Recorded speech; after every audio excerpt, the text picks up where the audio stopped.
Ја слушате програмата Низ Светото Писмо.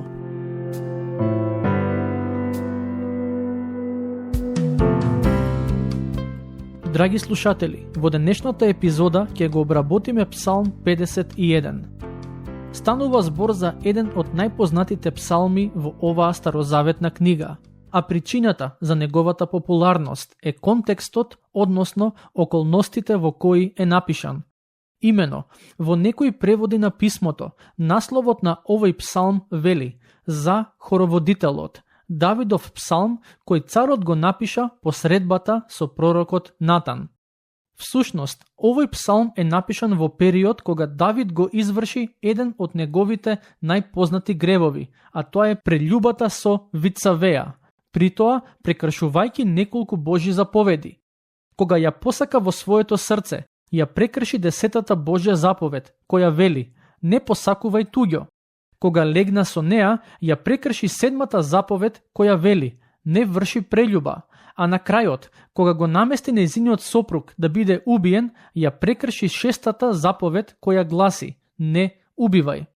Откако ги изврши овие гревови, Давид молчеше и никому ништо не кажа за тоа. Може би некои од неговите најблиски слуги дознаа за прељубата и убиството, но не смееја да кажат. Но луѓето кои веруваат во Бог не можат да го сокријат својот грев и да имаат мир во себе.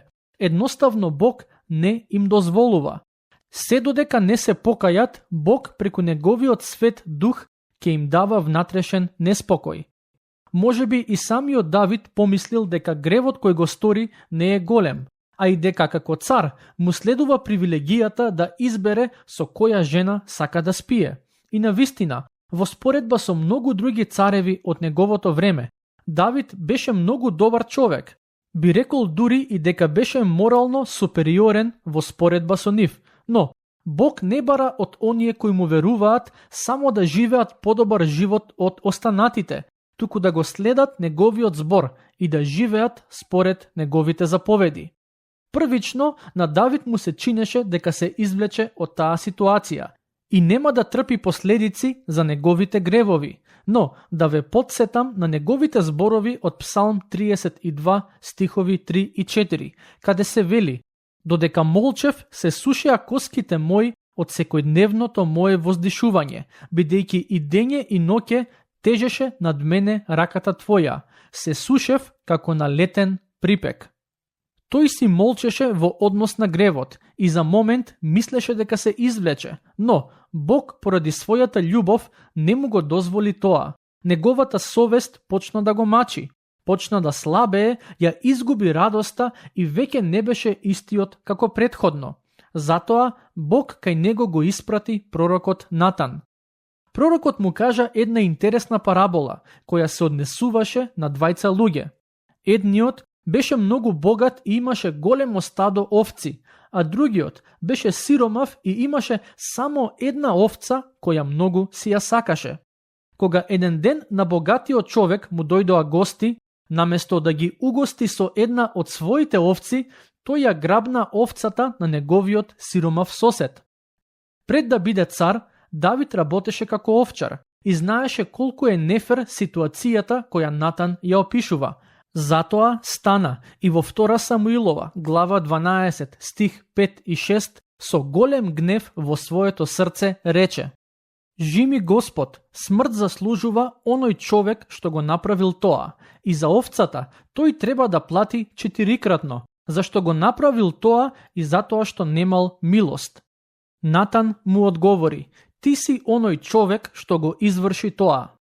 Царот Давид имаше 3 опции. Првата беше да го отфрли обвинението, а тоа е она кое многумина денес го прават кога ќе бидат фатени во грев. Второ, Давид можеше да го насочи својот жезол кон пророкот и неговите стражари веднаш ќе го извлечеа пророкот од просторијата и ќе го погубеа. Сигурен сум дека на тој начин Давид ќе им дадеше на сите до знаење дека не смеат да зборуваат за таа тема. Но добро е што Давид се одлучи за третата опција и го призна својот грев и се покаја за истиот. Но И покрај тоа што го призна гревот и се покаја, сепак не се извлече од последиците. Во 2 Самуилова, глава 12, стихови 13 и 14, читаме: И Господ го симна од тебе гревот твој, ти нема да умреш, но, бидејќи со тоа им даде повод на непријателите Господови да го хулат, затоа синот што ќе ти се роди, ќе умре. Тоа и се случи. Давид го изгуби синот кој му се роди од Вицавеја. Не само тоа, туку и во годините кои следеа, во неговиот дом владееше голем немир, раздор и неслога помеѓу неговите деца. Имајќи го сето тоа на ум, време е да почнеме со проучување на Псалм 51. Станува збор за покајнички псалм и тоа е очигледно од првите 3 стихови, каде читаме дека Давид е свесен за својата грешност и Господовата милост. Потоа, во стиховите 4 до 8, Давид зборува за тоа како Господ може и сака да ги прости гревовите на оние кои се каат, а 9-тиот стих е последен и таму се зборува за очистувањето од гревот и заедништвото со Бог. Ке почнеме со читање на псалмот, стих 1. Помилуј ме Боже, поради големата Твоја милост и заради големата Твоја добрина избриши ги беззаконијата мои. Ова е неверојатен псалм, бидејќи е многу искрен. Потребна е понизност за човек да го признае својот грев. Во овој стих читаме дека царот ја призна својата вина, односно, вели дека направил беззаконие. Избриши ги беззаконијата мои. Во останатиот дел од псалмот ги користи зборовите грев и зло. Која е разликата? Беззаконие е кога една личност ќе ги пречекори границите кои Бог ги има поставено. Давид го стори тоа бидејќи прекрши неколку од Божите заповеди.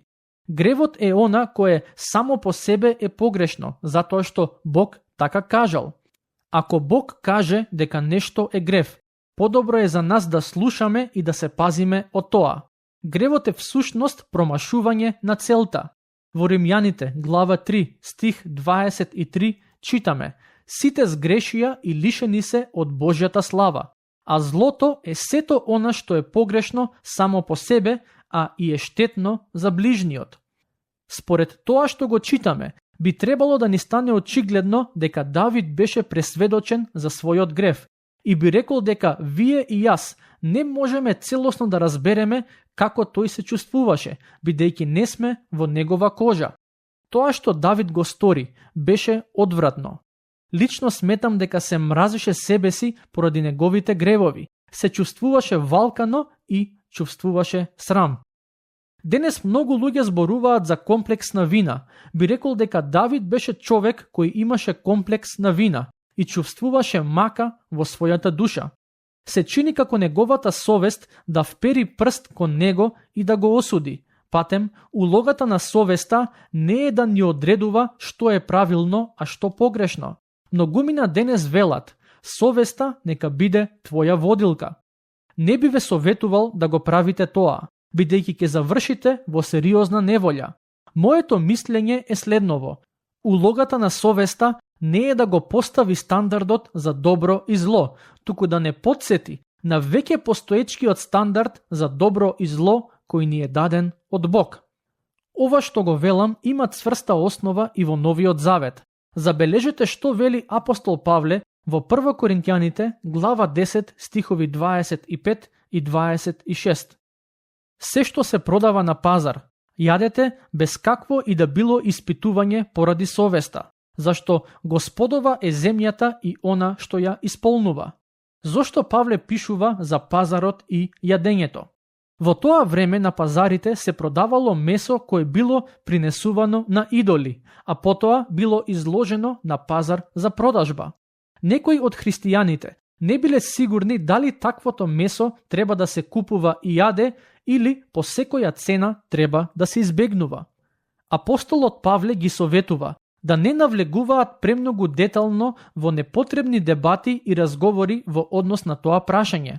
Наместо тоа, ги охрабрува ако некое месо се продава на пазар, да го јадат тоа што ќе го купат, или пак тоа што ќе им биде донесено како храна кога се на гости, без да се распрашуваат за самото месо.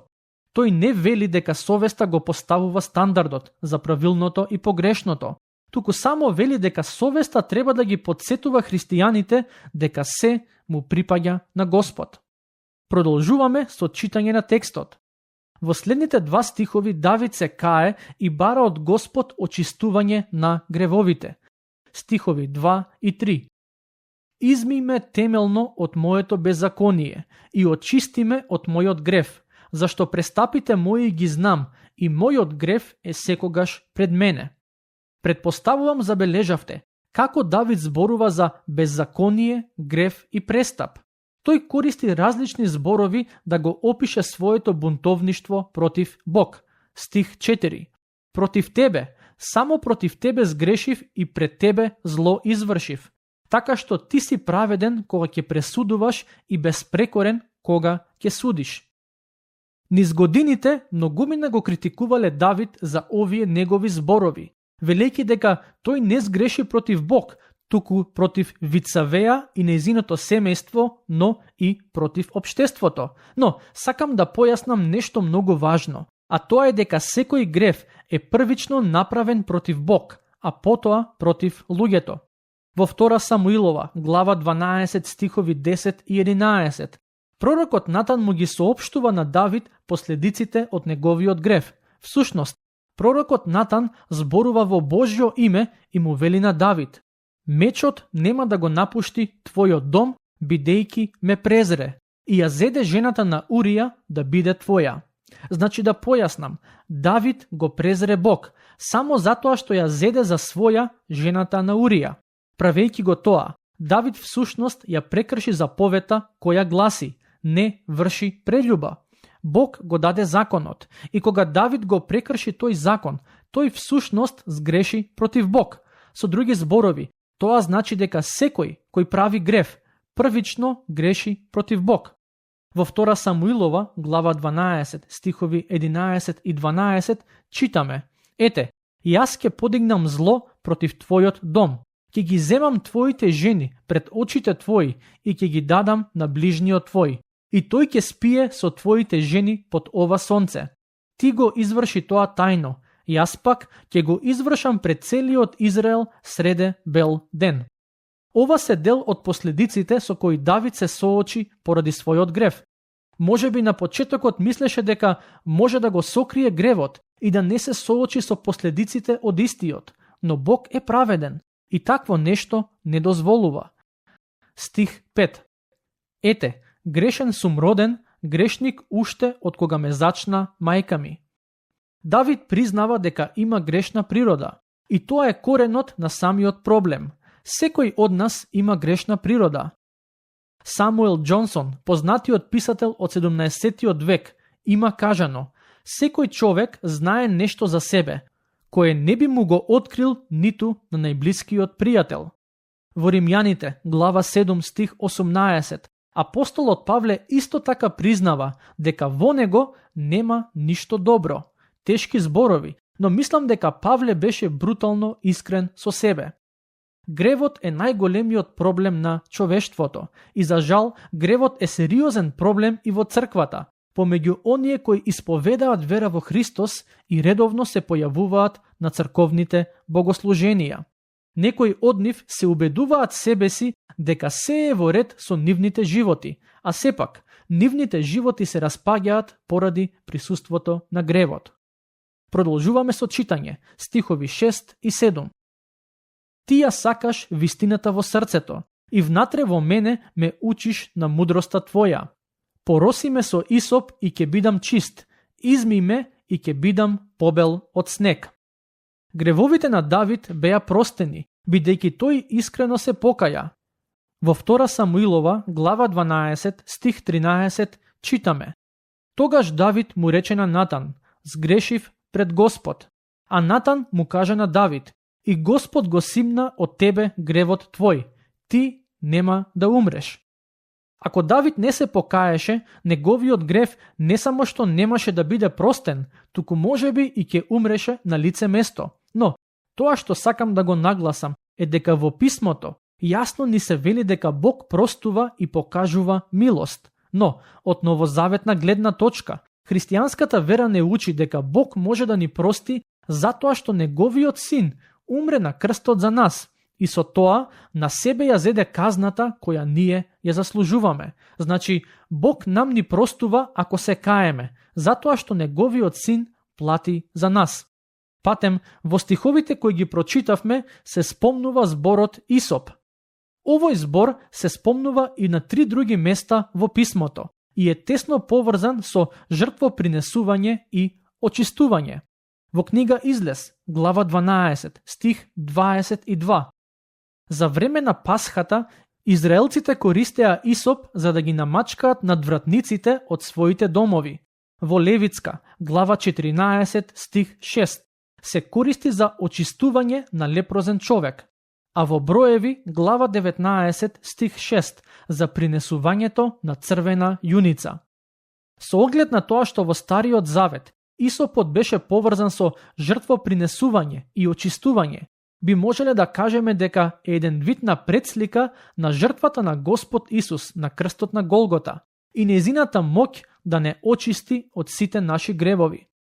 Во Стариот Завет има многу слики, ликови и настани кои се предслика на делото и личноста на Господ Исус Христос.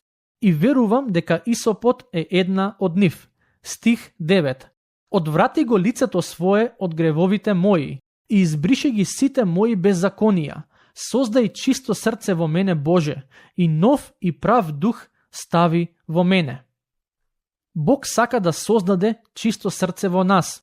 Се разбира, тука не се зборува за срцето кое пумпа крв во нашите гради, туку за централниот аспект на нашето духовно битие. Тоа го прави преку простување на нашите гревови и очистување на нашата внатрешност која е извалкана од гревот. Зборот создај се однесува на создавање нешто од ништо. Затоа во писмото се вели дека Бог може и сака да ни даде ново срце. Стих 11. Не отфрлај ме од лицето свое и светиот дух твој не одземај го од мене. Давид го ожалости светиот дух и се уплаши дека духот може да му биде одземен. Нам денес во послание до Ефесјаните, глава 4, стих 30, ни е кажано: не ожалостувајте го светиот дух со своите постапки. Значи, од овој стих учиме две работи. Прво, дека верникот може да го ожалости светиот дух кој живее во него. И второ, дека тоа може да го направи со своите постапки кои не се согласно Божјата волја. Стихови 12 до 15. Врати ми ја радоста на спасението од тебе и благодарен дух зацврсти во мене. Тогаш ќе ги научам престапниците да одат по твоите патишта и грешниците кон тебе ќе се обраќаат. Ослободи ме од пролеаната крв Боже, Боже на моето спасение, и јазикот мој ќе пее за твоето избавување. Господи, отвори ја устата моја и устата моја ќе ја објави похвалата твоја. Ке завршиме со читање на стих 19.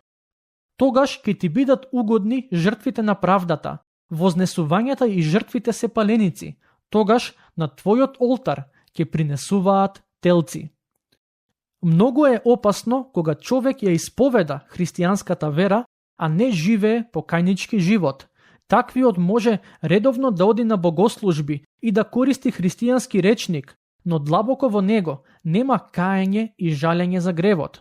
Тоа е сериозно опасна состојба од која ве советувам да се пазите. Ако се покаете, Бог ќе ви ги прости гревовите. Тој го ветил тоа. Тука ќе го завршиме денешното проучување. Бог нека ве благослови и нека ви даде вера да ги прифатите и живеете овие зборови.